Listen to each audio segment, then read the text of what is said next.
2006, I got into meditation.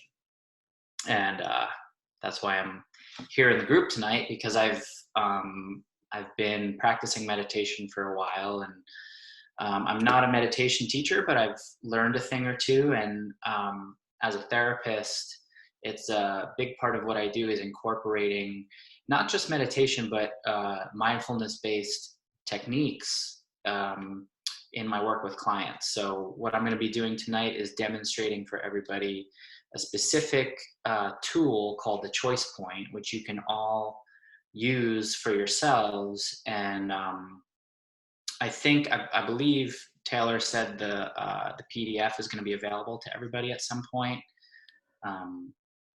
We can just we can put it up on the we can share it. Okay. Screen share. Cool. Yeah, so everybody can have a copy of that worksheet so that you can use it at some point. It's really useful. So I think we'll just move on into it, Taylor. So what I'm going to do is I'm going to share my screen, and I'm going to put the worksheet up on the screen so you can all see it. Let me zoom out of it a little bit. All right. So first, I'll just give a kind of quick overview of what you're looking at here, because there's kind of a lot on the screen. So if you first look at this spot where it says, I'll annotate here, challenging situation. This is where we're going to start. I'm going to talk to Taylor, and she's going to give an example of what a challenging situation might be that a person might face.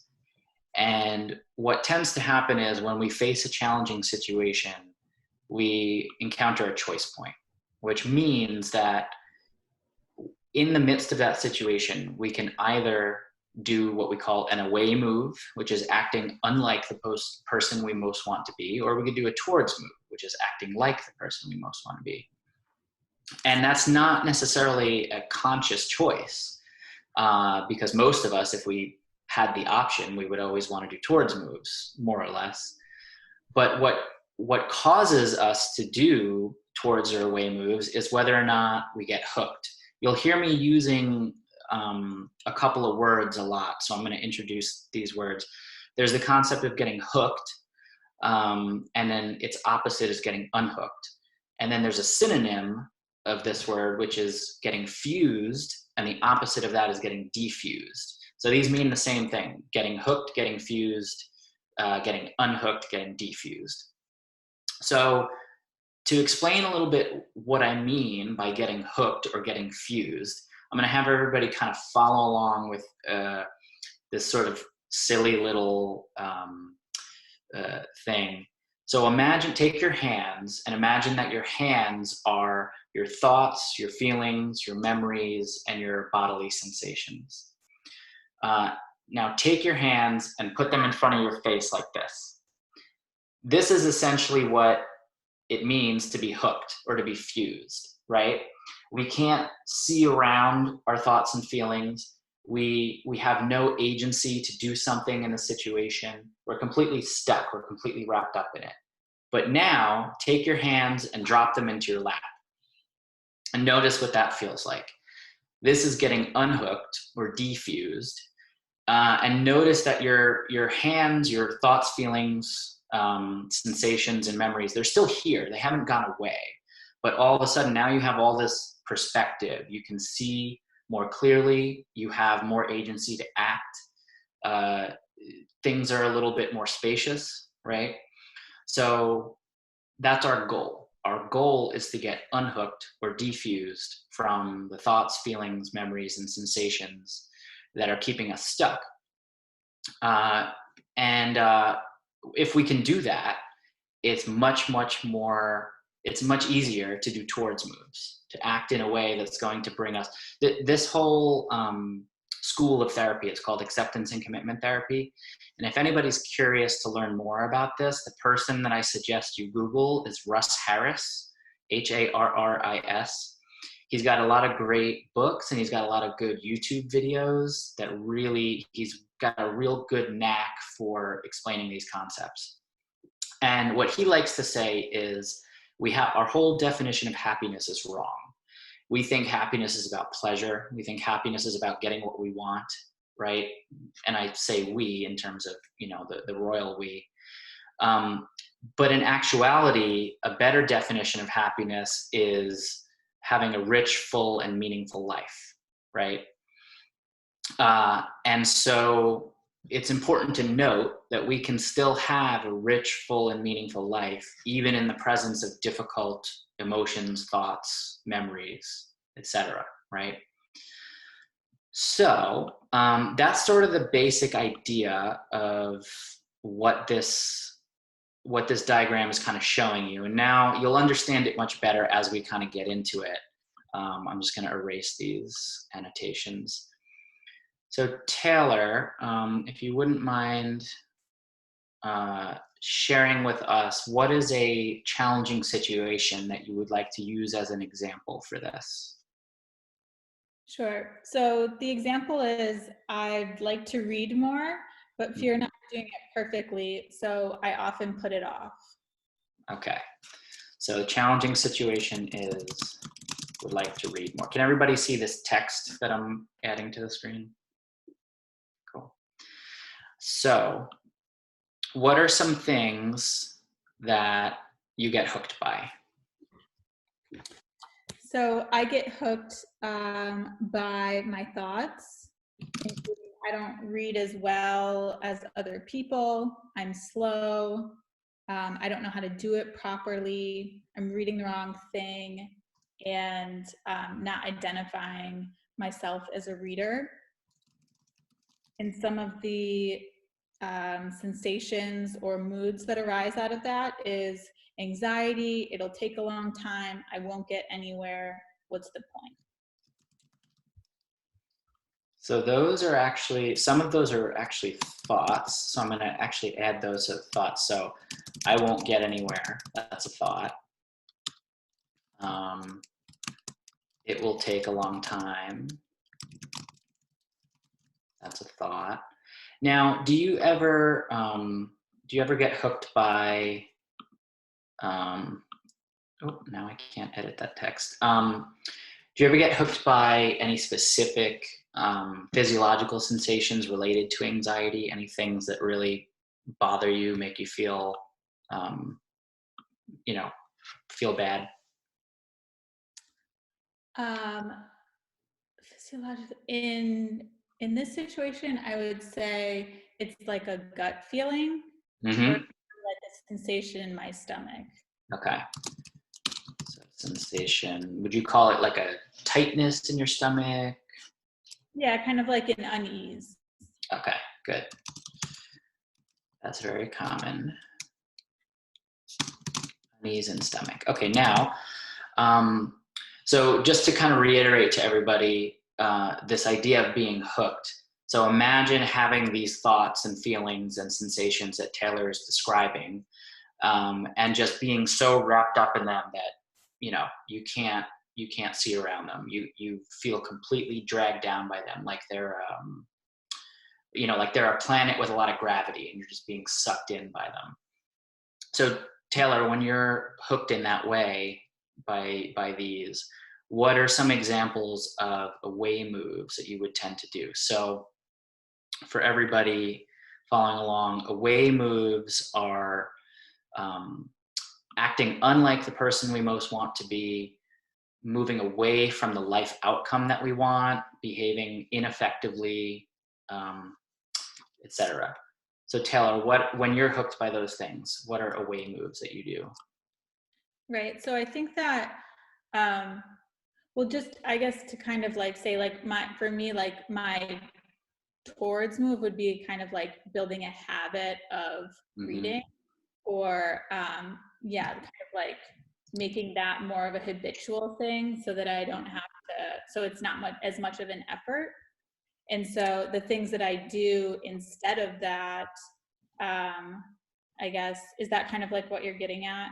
Mm-hmm. Right. So the things that I do instead of that, which are productive in their own right, but that are not what I intend to be doing in that moment, is answering emails, cleaning, I'm not a big TV watcher, so I'm not really watching TV. I'm Mhm. calling someone that I haven't touched base with in a while. I'm planning for the week or for the future, and Right. it's kind of like meticulously organizing other things. Mm-hmm. And you don't have to answer this since you're on the spot in front of a bunch of people, but if you don't mind sharing, is there anything that you tend to do in these situations where you're hooked by all these thoughts and feelings that causes you to kind of feel like it's, really negatively impacting your life, or that it's sort of a life draining activity? A life, I mean, I would say that I could probably clean and like meticulously organize things way too much. Okay, got it. Yeah.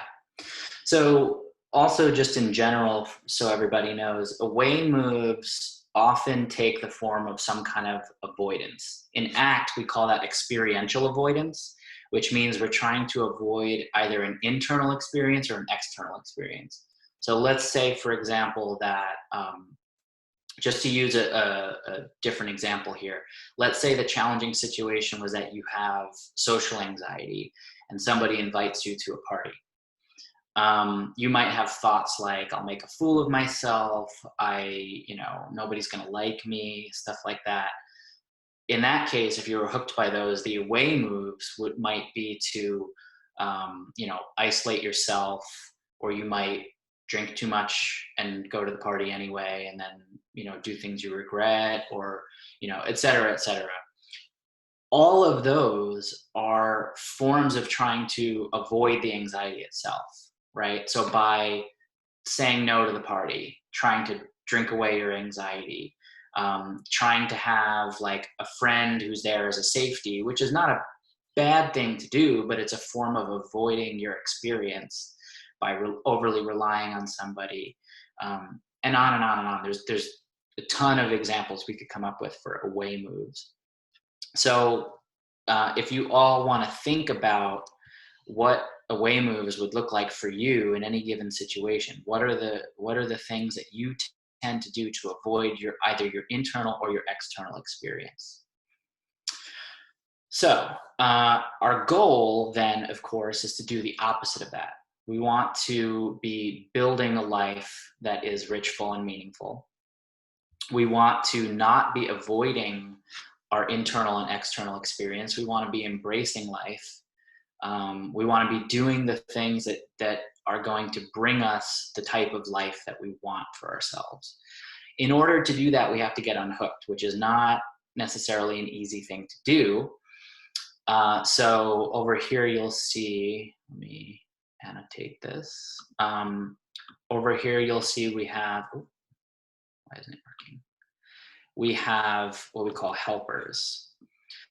So helpers are values, strengths, and skills that can help you to act like the person you want to be. These are things that can help you get unhooked. Now, because this is a meditation group, I think it's important to look at some of the ways meditation can help you get unhooked. I would also be curious, I don't know if this is something that you all do in this group, but I would be curious if anybody wants to put in the chat any ways, if you want to type some ways that you think meditation can help you get unhooked from things, while I talk about it a little bit. So I'll come back to the meditation piece, but Taylor, let's start with strengths. What are some personal strengths of yours that you think might be helpers in this particular situation? I think what immediately comes to mind is reflecting on the growth that I've had in the past like 5 or 6 years, kind of a reference point to show that I can build new habits, I am teachable, and that growth is possible. Great.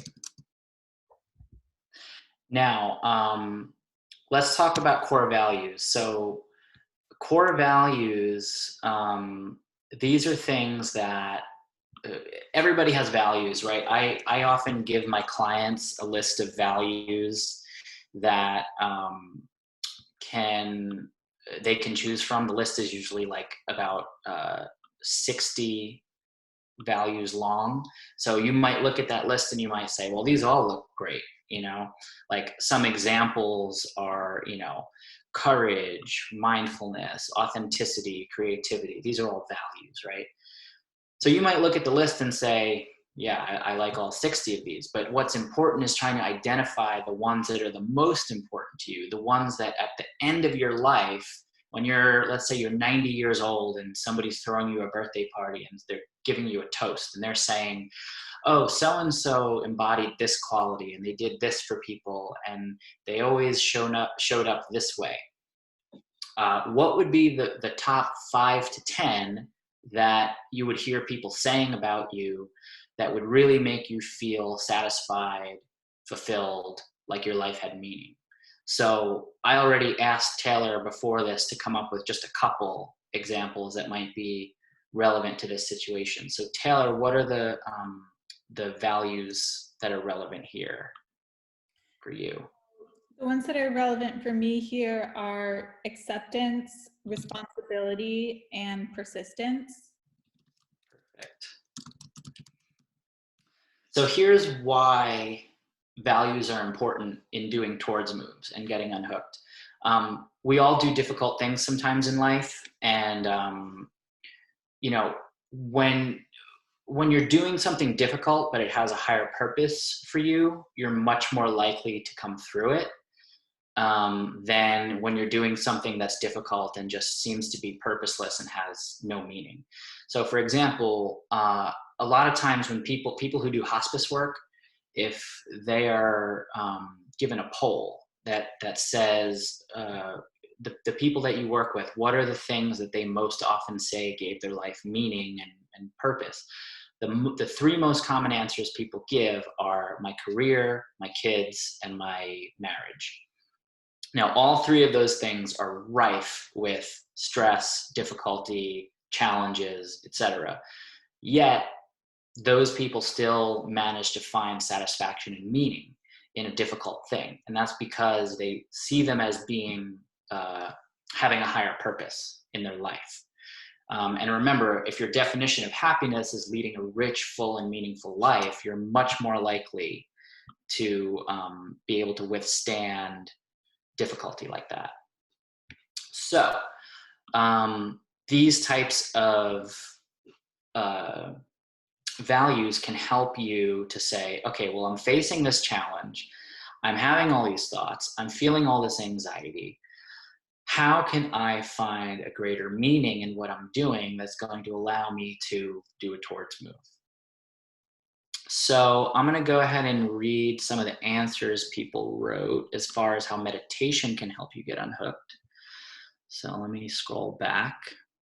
All right, so Izzy said, meditation helps us to de-identify with our thoughts and feelings. To use your terminology, it allows us to unstick ourselves by relaxing into a non-judgmental observance of the thoughts and feelings that we realize don't define us. 100%. Unhook. That was the wrong terminology, unhook, to correct myself. Oh, that's okay. Sunshine said, meditation helps to relax the mind, allowing one to refocus or reprioritize, helping one act more positively than when one is stressed. Absolutely.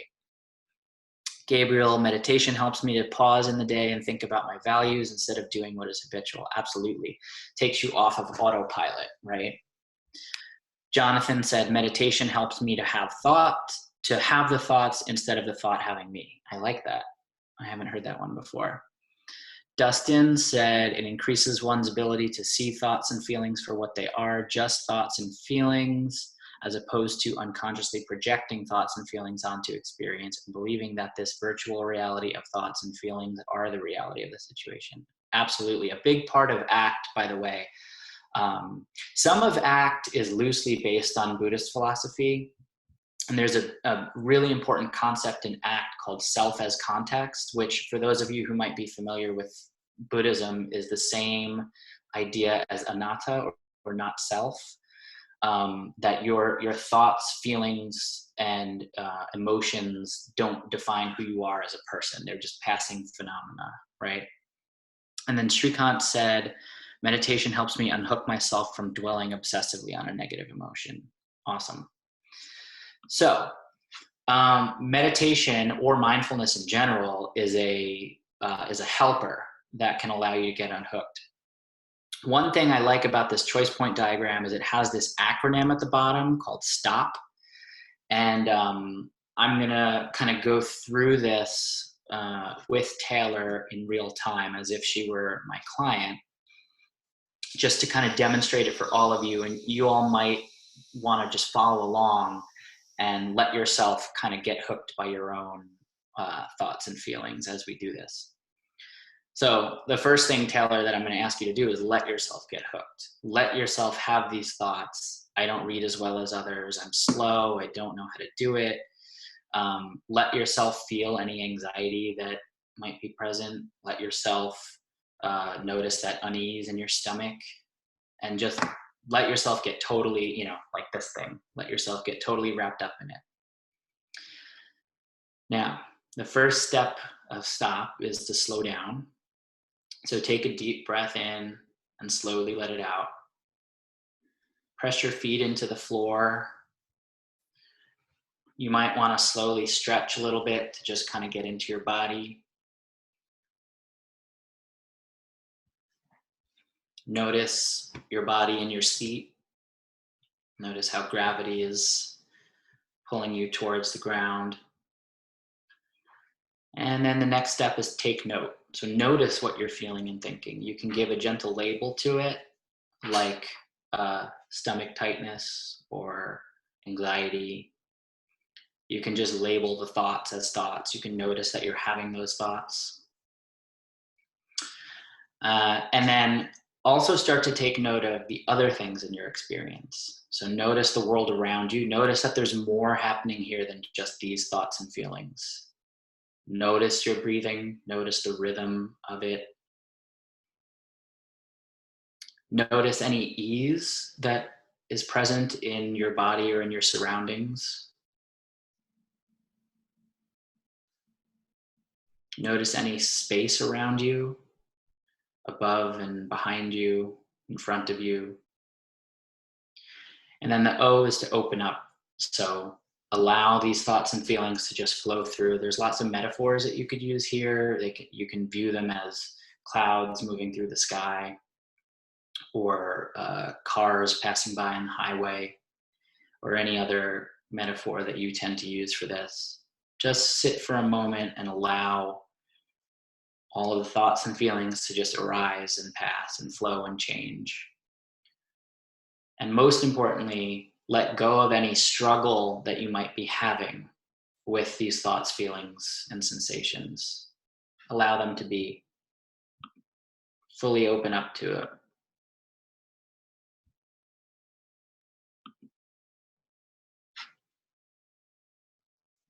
And then the final step is to pursue your values. So start to think about the values of acceptance, responsibility, persistence, and think about how those apply to your challenge here, and ask yourself, who would I like to be in the face of this challenge? And then think about an action, no matter how small. It could be the tiniest thing, like just take a book off the shelf. But try to think of an action that you would like to commit to doing as a towards move. You don't have to actually do it right now, but just think about it. So Taylor, any feedback, comments, questions about the stop technique? Yeah, I think that like right off the bat, when you asked me to kind of like get in to kind of like feel that anxiety or that fear that comes up. So I was just like, okay, I'll kind of like listen to my thoughts basically. So I was like, okay, so let me like replay the tape. What is the dialogue? And it was like immediately like my heart started beating a little faster, and I kind of just gave into that and kind of like believed those thoughts. So immediately it was very obvious to me the effect that our thoughts have on us. Mm-hmm. And then in going through the stop technique and kind of being aware and like watching, listening to you. So then kind of like putting new thoughts in kind of like replacing my thoughts with, you know, the words that you were saying, and then just watching myself kind of come down from that. It's almost like excitement or that anxiety of the initial thought process, I think was helpful. And then, yeah, and then remembering, like you said, like acceptance, responsibility, and persistence, and just remembering my values and being, you know, for me, it's like acceptance of where I'm at in this process, and not judging that, being non-judgmental of that, and then, but also taking responsibility for my own learning, my own understanding, and then again, being persistent with that and saying that hurdles will happen, obstacles will arise, but at the end of the day, like these are the only things that are really like within my realm of control. So then I do thought it was a good reminder that you said then at the end of this, kind of like what's the next, you know, right action here. Yeah, and I like the way you rephrased it. What's the next right action? So did you come up with any step that you can do to start working towards this? Yeah, I think for me, one thing I do consciously try to do with this is to focus on the process and not the product. So I see Gabriel nodding his head. And yeah, so for me, what that is like just setting aside time every day where I'm just going to read in that set amount of time, instead of I'm going to read 4 books in this amount of time, and just not worrying about kind of like what the end result is, and just really focusing on like what is the process. Awesome. So when it comes to towards move, there's no such thing as a towards move too small. Like, for example, I once had a client who was very, very depressed, and he really wanted to start going to the gym again because when he was working out regularly, he felt a lot better. And every time he tried to set the goal to go to the gym, he just couldn't do it. So finally, one day, I was like, look, your new goal is when you want to go to the gym, you're just going to put your gym clothes on. You don't even think about going to the gym. You just put your gym clothes on. And if you put your gym clothes on and then get right back on the couch, that's still a success because you're still tipping the scale in the right direction. And it worked. Once he did that, there were some days where once his gym clothes were on, he was like, all right, well, I might as well just go to the friggin' gym at this point. And then there were other times where he did just get back on the couch and play video games, but at least he was getting in the habit of, you know, doing a towards move, acting a little bit more like the person he wants to be, right? So that's really important. It doesn't matter how small. It's like if you have 2 parallel lines and you alter one by a fraction of a degree, over a long enough time scale, they're going to diverge. And that's what we're trying to do here. We're trying to move towards the life that you want, no matter how slow. I am constantly telling my clients to be the tortoise, not the hare. Because I think we're caught up in this culture of sort of self-help and like make a radical change in your life, which is great if you can do that. If you want to make radical changes in your life, all the more power to you. But, you know, if you want sustainable change and you're struggling with it, slow and steady moves in the right direction. And at any moment, you can ask yourself the following questions. Who do I want to be in the face of this challenge? Or is this thought, feeling, action, behavior bringing me towards the life I most want or away from the life I most want? If it's bringing you towards the life you want, great, engage with it. If it's bringing you away from the life you want, it's not bad, it's not wrong, it's not evil. You just try to defuse from it. You just try to curiously bring mindfulness to it and say, oh, there's that thought. Oh, there's that behavior. You know, we don't shame ourselves or judge ourselves for the behaviors or actions that we do. We just look at them from a curious, compassionate, almost third-party perspective, right? Oh, there's that behavior that resulted in feeling depressed for the rest of the day. Okay, next time I'll do my best to do a towards move instead, right?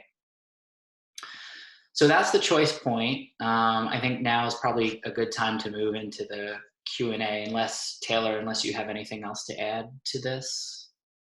I think that was great. I think Q&A. All right. Is Mike, could you unshare the screen? Oh yeah, sorry. Let me stop that. There we go. All right, folks. This is the Q&A time, and we have 4 rules for Q&A. One is raise your hand. You raise your hand by either typing a question in the chat or typing exclamation mark in the chat, or you can raise your hand in Zoom. Number 2, keep on topic. Number 3, be brief. And number 4, be courteous. So please go ahead. Who would like to go first? Let me ask a question. Let me take, as people are getting ready to put their questions in. Okay, there is somebody, Mike. Oh, sorry, that's me. Okay, that's fine. No problem. Pasted, okay, I thought you were asking a question to yourself. Yeah. Okay. Nope. I saw exclamation mark. Say, you really want to ask a question to yourself. Okay, all right. So let me ask a question. So, how is the philosophy, the ACT philosophy, based on Buddhism?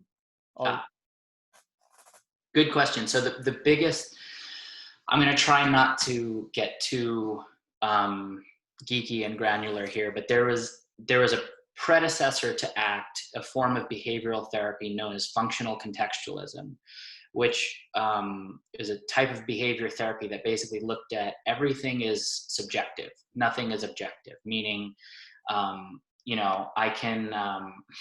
can take this phone here, and if I'm using it as a phone, it's a phone. But if I'm using it to play music, it's an iPod. If I'm using it to write notes, it's a notepad. There's no inherent isness in this object, as we call it. So that's what ACT was born out of. And that's sort of the philosophical basis for ACT. And then they brought in, there's 6 key components to ACT. Let me see if I can remember them all. There's mindfulness, self-compassion, diffusion, committed action, which is committing towards moves, coming up with actions to take. There is self as context, which is what we just talked about. You are not your thoughts. You are not your feelings. And there is, I already said self-compassion, right? I can't remember the 6th one, but yeah. So in those ways, it's very similar to Buddhism in that it's you're not looking to. The goal of ACT is what we call psychological flexibility, which is the ACT equivalent of what in Buddhism we call equanimity.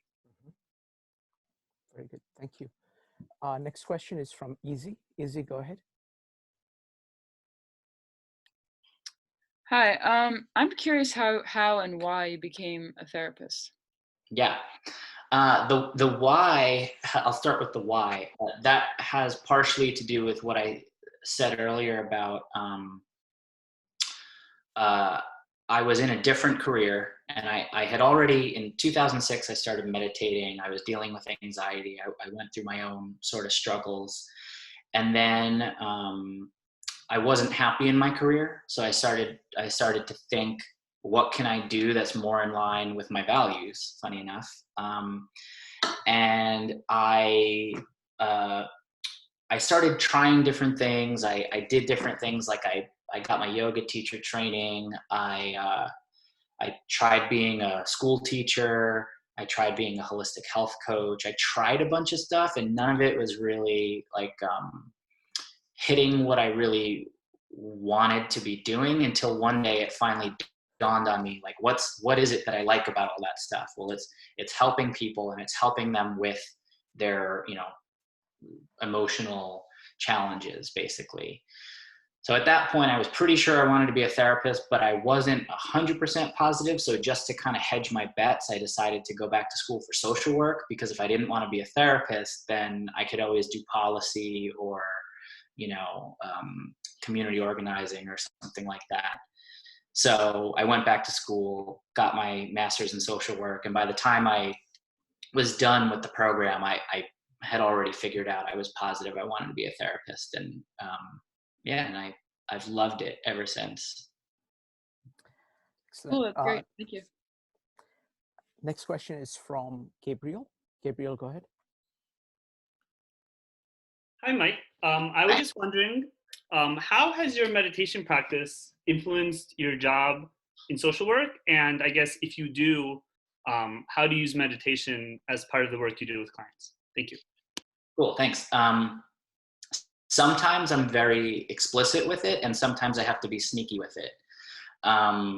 Because it depends on, I have stuff on my website about meditation and Buddhism and stuff. So sometimes I have clients who come to me saying, oh, I want a Buddhist therapist. And in those cases, I get really geeked out, and we talk about Buddhist philosophy and how they can use these ideas to deal with whatever they're trying to work on. And sometimes I'll do guided meditations in the session with a client. But then there's other times where I have a client who has no interest in Buddhism, has never heard of mindfulness, has never meditated in their life. And in those situations, I just meet them where they're at, and I try to, sneak things in here and there, talk about ways to be mindful that are very sort of down to earth and basic. If you're feeling stressed out at work, take a deep breath, relax your muscles, that kind of stuff. So it kind of runs the gamut from, explicitly doing Buddhist meditation to everything in between, all the way. And some people don't want any of that at all. And so for those people, I just don't go there, but.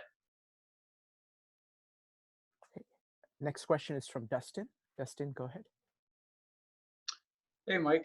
Could you please describe diffusion in more detail? Sure. So diffusion, let's go back to this idea with the hands, right? You can look at diffusion as existing on a spectrum, not being an all or nothing. So I'm going to turn sideways for this so you can see. So if this is being totally fused, meaning I'm totally caught up in my thoughts and feelings, they're pushing me around. I think of it as like being wrapped up like a mummy, right?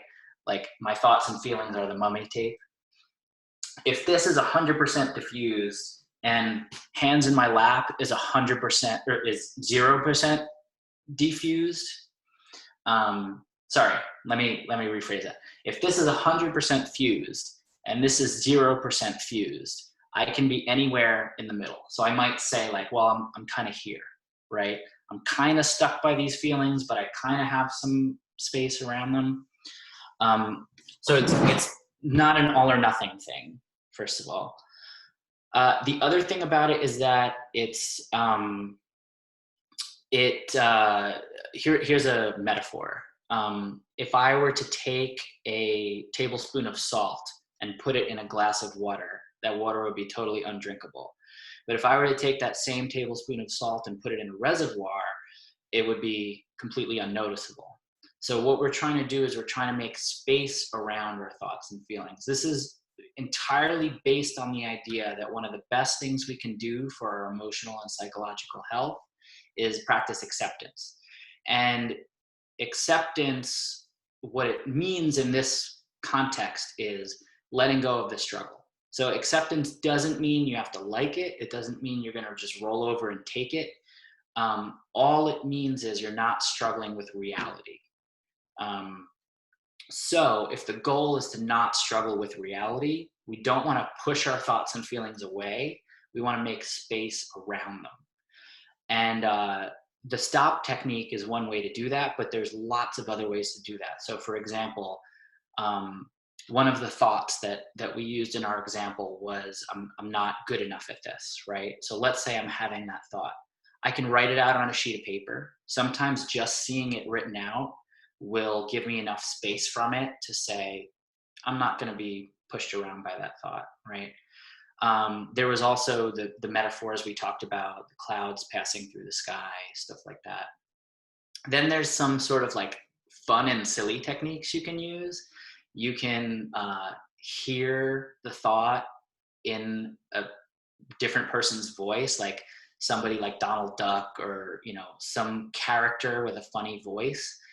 And by doing that, it's reinforcing this idea that this thought doesn't belong to you. It's just a passing phenomenon, and it gives you that space again. Does that answer your question? Cool. Okay. Next question is from Taylor. Taylor, go ahead. So I'm wondering what you would suggest or recommend to someone who maybe isn't aware of what their hooks and helpers are. Because I know for me, kind of like before I started meditating more seriously, I wasn't so much aware of, I guess, the specific hooks that would kind of, like you said, like take me away from my values. Yeah, good question. A rule of thumb you can follow if you want to figure it out is anytime you notice a change in your emotional state or your mood, you can pause and say, what was I thinking just now? I'm very familiar with anxiety. So let's say suddenly I stop and I notice, oh, I'm feeling kind of anxious. Okay, well, what just went through my mind? And I don't know, maybe I had a thought like, oh, I have this thing coming up, or, oh, I noticed a physiological sensation. Maybe that's anxiety. So that tends to be what we're getting hooked by. If there's a shift in our emotional state, like here's an example. If I were to ask you all to purposely let yourself think the thought, the moon is going to fall out of the sky and crush us, I would say the vast majority of you are probably not going to have any emotional reaction to that thought. And why is that? Because you don't believe it. It has no truth value to you. But if you have a thought that you do have some belief in that is negative or painful in some way, it's going to affect your emotional state. So if there's a shift in your emotional state, it's because you got hooked by something a lot of the time, not all the time, of course, but so you can ask yourself, okay, what just went through my mind? You can also ask yourself, if you notice that you're not acting in the way that you want to be acting, or you're not the person you want to be in this world, you can say, okay, well, what am I experiencing right now that's keeping me from being that person? Well, I'm feeling sad, and it's hard to do stuff when I'm feeling sad. Or, oh, I'm feeling angry. If only I could let go of this resentment towards this person, then I would be able to, be free to do this thing. Well, then that's your hook, right? It could even be memories, like I said in the demonstration. Sometimes, especially if you have PTSD or some other kind of trauma response, there can be memories from your past that come up and hook you, and all of a sudden you're activated and your mood shifts, and now you're doing away moves because you're trying to compensate for how you're feeling. Yeah, I hope that helps. Thank you, Mike. Thanks. So now we will move to the meditation, but before that, we'll do the transition with a poem by Izzy. Izzy, go ahead. Okay, guys, I'm going to put it in the chat so you can read along, or you could ignore me and just read it, or you can just listen to me and not read it, whatever you prefer. So here it is. I think, yeah, that's it. It's called Admit Something. Everyone you see, you say to them, "Love me." Of course, you do not do this out loud, otherwise someone would call the cops. Still, though, think about this great pull in us to connect. Why not become the one who lives with a full moon in each eye that is always saying, with that sweet moon language, what every other eye in this world is dying to hear? Thank you. Thanks, guys. Excellent. Mike, could you go ahead and lead us for the meditation? Yeah. How long do I have for the meditation? 5 to 10 minutes, whatever you Great. choose.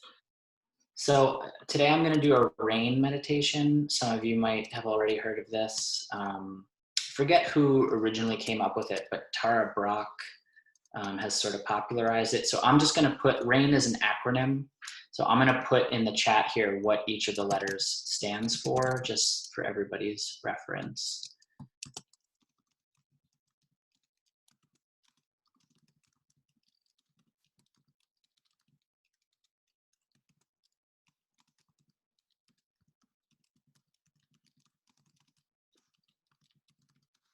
Okay, so the R stands for recognize, the A stands for accept, the I stands for investigate, and the N stands for non-identify and nurture. So you can let go of all that. I'm going to guide you through it. So don't worry about having to remember all that. Don't worry about what any of it means. It's just there for reference. So for those of you who like to meditate with your eyes closed, you can go ahead and do that. For anyone who prefers to have eyes open, you can let your gaze be soft and just cast your eyes down and try to let go of any visual stimulus. And we'll just start by spending a couple moments noticing the breath. Don't try to change it. Just allow it to move at its own pace.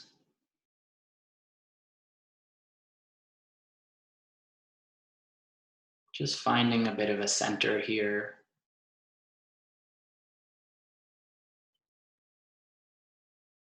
Becoming aware of the sensations as you breathe in and as you breathe out.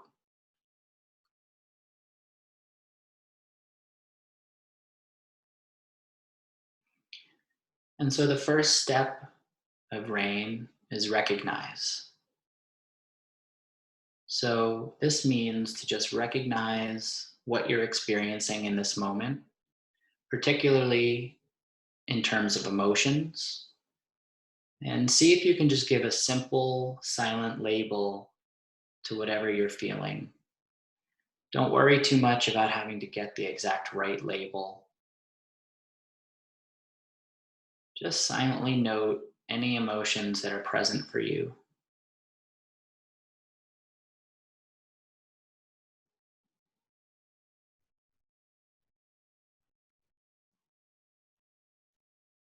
You can also try to note any physiological sensations that are present. And if it feels helpful to you, you can note if any of those sensations are pleasant, unpleasant, or neutral.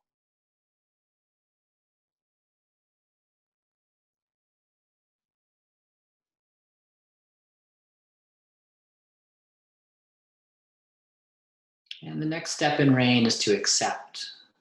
So acceptance just means letting go of the struggle with what is. You don't have to like any part of your experience. And if your experience is pleasant, you also don't want to get overly attached because that too will end at some point.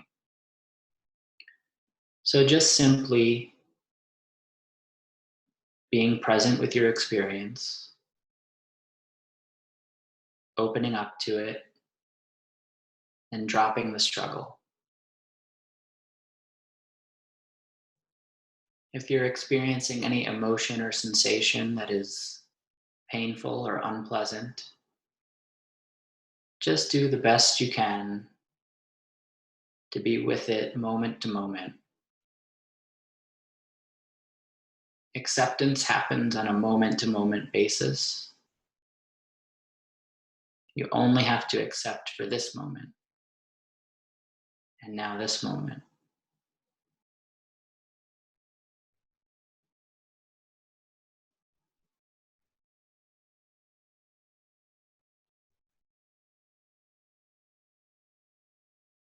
Maybe in some moments you're better at accepting than others. It's okay.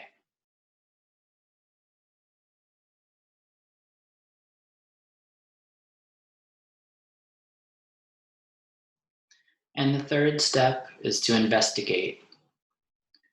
So see if you could bring the quality of curiosity to your experience. You might want to look for details in your experience that you hadn't noticed before.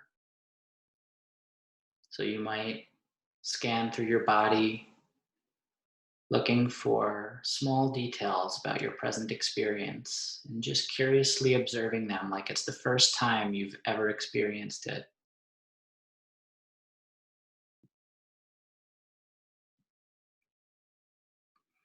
If it feels helpful, you might choose to ask yourself, what is this experience trying to tell me?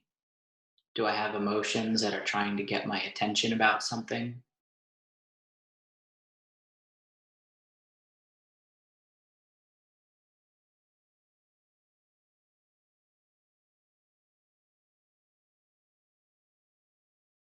You can also ask yourself, is there any insight I can gain into how my mind or body works? If I sit back and observe, what do I learn? And don't go grasping for that insight. Just sit back and allow it to come to you.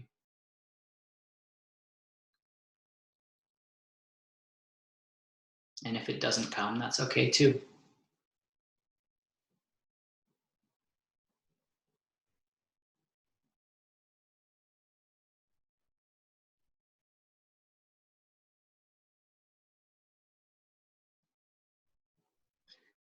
And then the final step, the N, has two parts.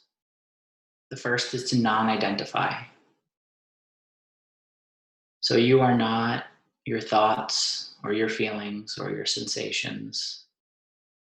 They are just passing phenomena.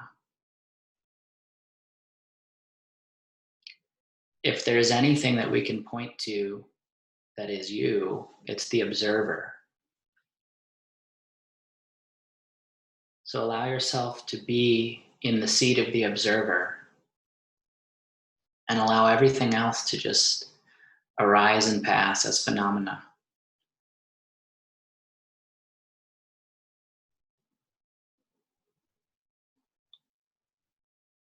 See if you can let go of attaching to any of these experiences as part of your identity.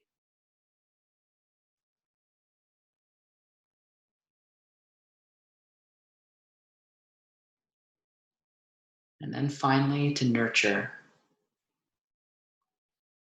So you can use the breath to help you with nurturing, especially if you're experiencing any painful or difficult emotions or sensations. You can try to breathe into them. You can ask yourself, what type of breath would feel the most soothing right now?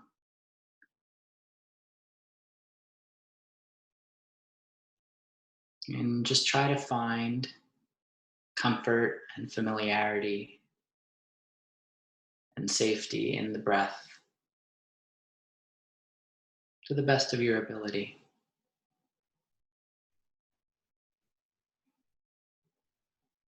And you also might want to nurture yourself with some words. You might think, what would a good friend tell me in a situation like this? Or what would a perfect parent, if such a thing existed, what would they say? And how would they say it? What would be their tone of voice? What would be the look in their eye?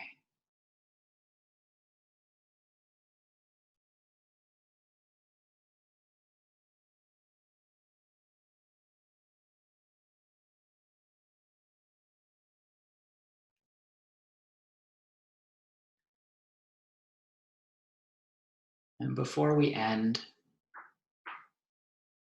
see if you can bring your awareness to your whole experience at once.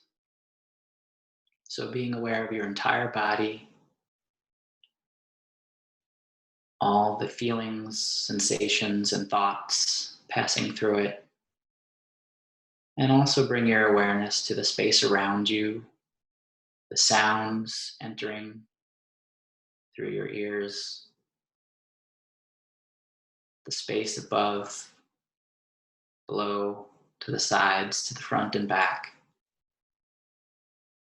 And then whenever you're ready, you can slowly begin to open your eyes.